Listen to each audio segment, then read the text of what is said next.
Dumelang fellow South Africans. Dumelang batho ba Gauteng.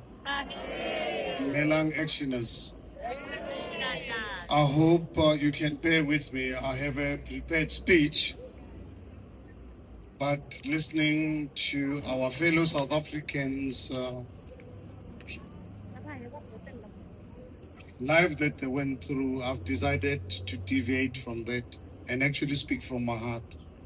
And I'd like to apologize to my wife because normally when she sees me on national television, ever since I got into politics, she would ask me, says, "My dear, why are you so angry? Now tell me,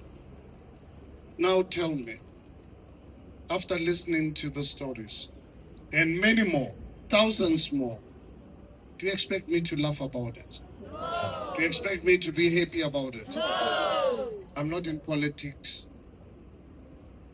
I'm not in politics because I'm happy. I'm in politics because I'm angry. And I want South Africans to know that I'm angry.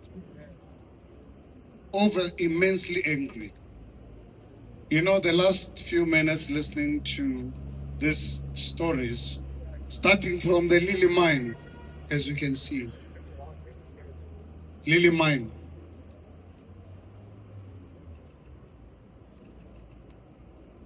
Our fellow South Africans went down a mine just over 9 years ago. Innocent South Africans, Pritin Kambule, Yvonne Nisi and Solomon Jirende, left home, going to work. Just after 8 o'clock, they disappeared. 9 years later, this government, including the NPA, are refusing to prosecute those responsible because a public inquiry was done, an inquest was done. They have actually discovered that that container did not collapse because it was an accident. Mine management and the owners of this mine received 2 reports from mine experts to inform them and warn them about their irresponsible mining. But today, we just carry on as South Africans as if things are normal. But to make matters worse, the family, seeing that this mine was continuing, decided, you know what, let us go and retrieve this container ourselves. After our own government, a government of the ANC with management, said to South Africans, said to us South Africans, that container cannot be retrieved. It took me and my colleagues in ActionSA to expose their lies, that they lied to the families, that the container cannot be retrieved. We have spent over 4 million rands in legal costs. The National Prosecuting Authority is in contempt of a court order after the inquest. A court judgment delivered in October 2023. We are now going for 2 years. They are refusing to prosecute. And I listen to our sister here. Cases of gender-based violence. Cases of murder. We're the murder capital of the world. Our own president went to United States a few months ago to go and expose us that here in South Africa, we don't only kill farmers, we kill everybody. Do you remember that? Now you can imagine the impact of this. Now if you're an American or you're Australian or a British, can you come and visit this country on holiday? In a country where the president in front of the international media, he says, no, there's misinformation peddled that South Africa is committing crime. The president took his own group, even instructed by the US government to have some people with them, that no, in South Africa we don't just kill farmers, we kill everybody. And that is true. And at the same time, we have the National Prosecuting Authority that's not prepared to do anything. I listened to the mayor of the city of Johannesburg, of Tshwane, I'm sure you're aware I had an opportunity to be the mayor of the city of Johannesburg for 3 years. In the 3 years as the mayor, 35 billion rands of fraud and corruption cases, over 600 cases. Some of the cases as clear as daylight. Unfortunately, I brought these cases to the attention of Advocate Batohi herself. Even up to today, she was telling me as a mayor at the time that she does not have the resources. Now, if we are saying, and we agree with her, that we don't have money to prosecute known criminals, but we have money to spend over R1 billion on the Zondo Commission. Those documents are just lying there. Now, a few days ago, the president has now come out with another trick to delay justice for South Africans. He's prepared to spend over 700 million rands for us to talks about talks. Why can't this money then go to the NPA? Why can't money go to police stations? Are you aware majority of our police stations today, they don't have the tools of trade? I was in Durban on Sunday, where a criminal nearly murdered some of our colleagues. And you go to the police station, they don't have enough resources. And you look at the police station, you go into this police station, and I feel so terrible about these policemen and women, really prepared to work, really committed to their work. But you look at the police station itself, as you enter, you look at the environment, why our policemen and women cannot really do the job, because we are not creating opportunities for them. But we have the deputy president of this country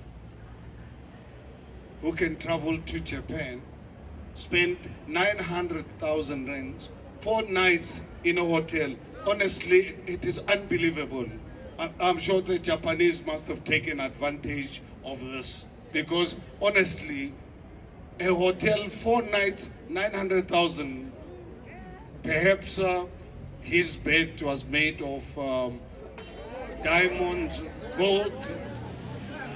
I don't know. They must have, him and the wife must have been fed not normal food. They must have given them diamonds to eat or something. Because tell me, how do you explain 900,000 rands for 4 nights in a hotel? In the meantime, look at how we are failing our people with justice. Now we as ActionSA, Athol and your team in Parliament, thank you so much for taking this matter up. We are fortunate as a political party, only 4 years old. We are now represented in all 3 spheres of our government.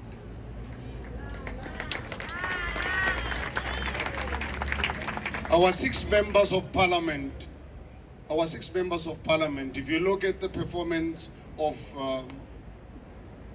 their work, when we send them to Parliament, we gave them marching orders. We said, guys, you're 6 of you, but we are sending the best in the country. Go and box as if you're 60. Today, I'm a proud South African, because these colleagues are not boxing as 60. They are boxing as if they are 120. Because they are the only ones holding this government accountable. This biggest cabinet on earth, in a country where 54% of our people today don't know where the next meal is going to come from. The only thing they focused on, international travel, are actually refusing to disclose where they went, what was the reason for their travel. I can give you an example. When I took over the city of Johannesburg in 2016, I discovered the city of Johannesburg, in their budget that we inherited, had 76 million rands for international travel. The city of Johannesburg. At the time, the city of Johannesburg, I did an exercise, we had 170 billion rands of infrastructure backlog. But the mayor decided to put in 76 million rands for international travel. The city, to do what? Travel, we have foreign affairs, so we have other agencies of national government to play that role.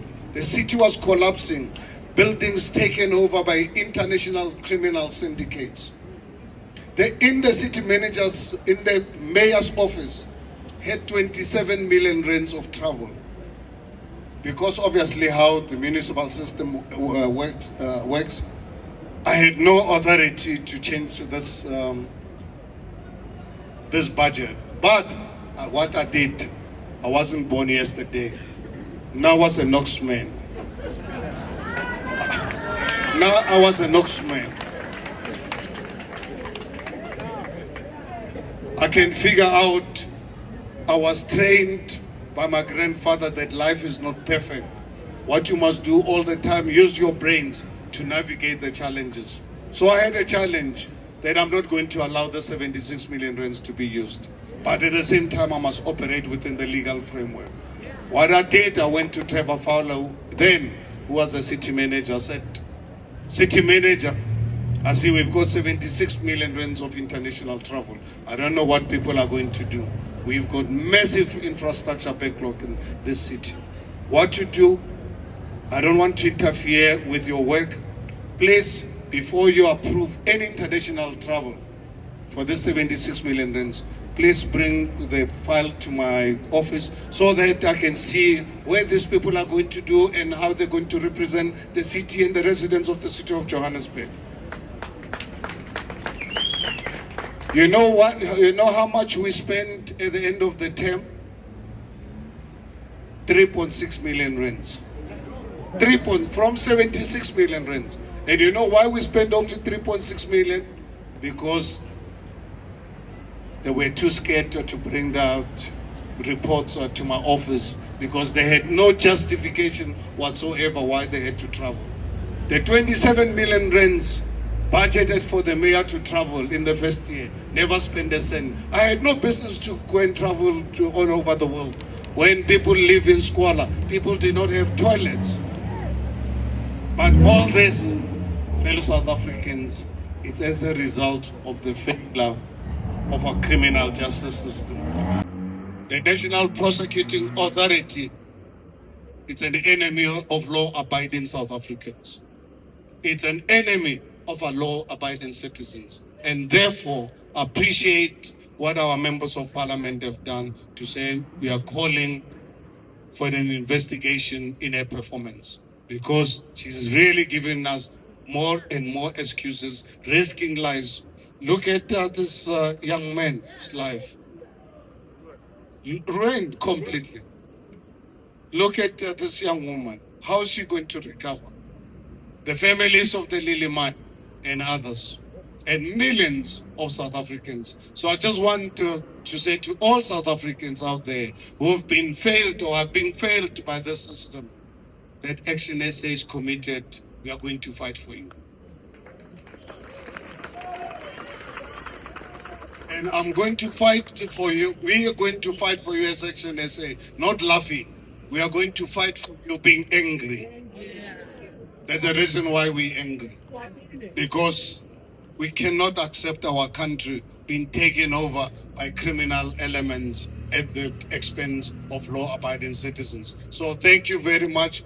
Is there someone from the NPA to come and receive the memorandum? Yeah, can you introduce us? Thank you so much. We've got the spokesperson in the minister's office, Tate Terence Manasseh. He's the one who's going to take the memorandum on behalf of the minister's office. I'm only going to read the purpose of the memorandum. I'm not going to read the whole memorandum. It's very long. Yeah. So the memorandum says, this memorandum is submitted to bring to your attention the deepening and now intolerable crisis of leadership at the National Prosecuting Authority under Advocate Shamila Batohi.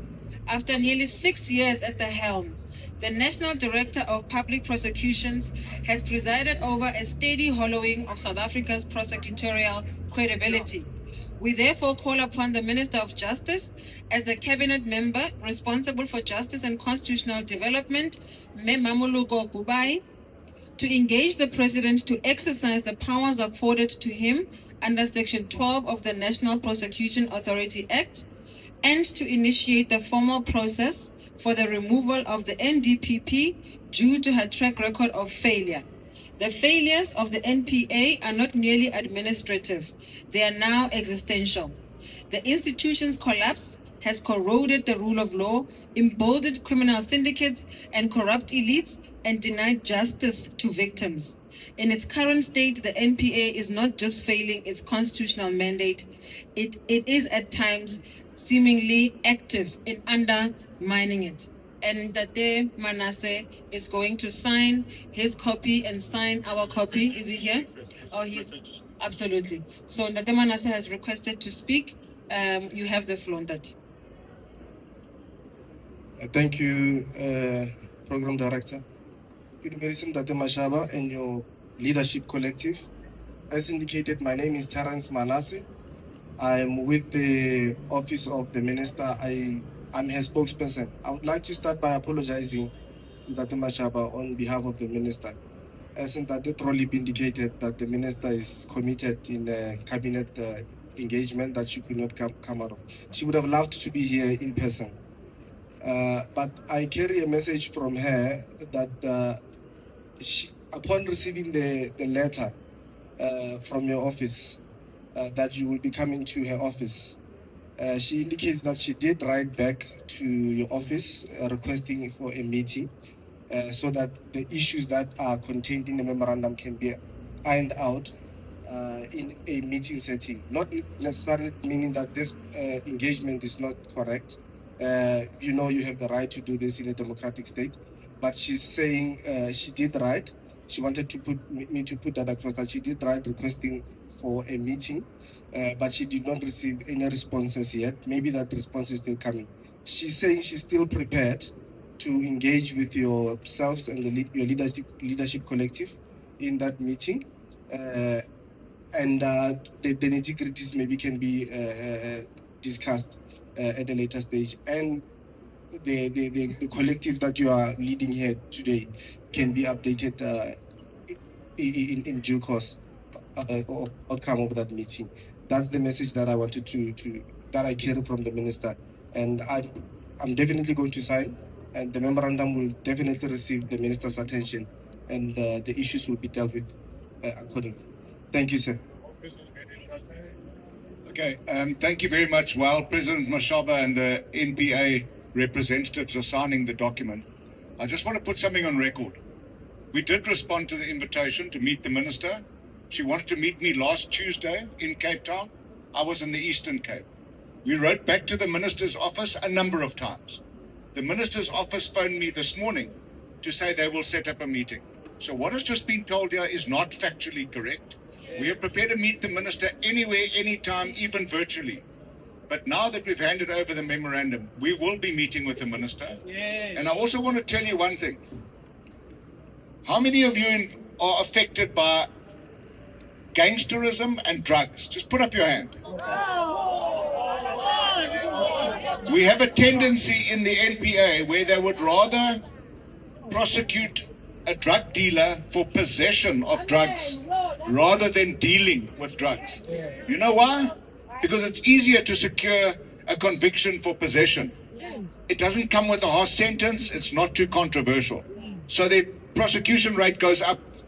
But aba bathengs is yobis. Babulala bantwana bethu. Abachuchiswa bababantu. We want an NPA that will prosecute people who break the law.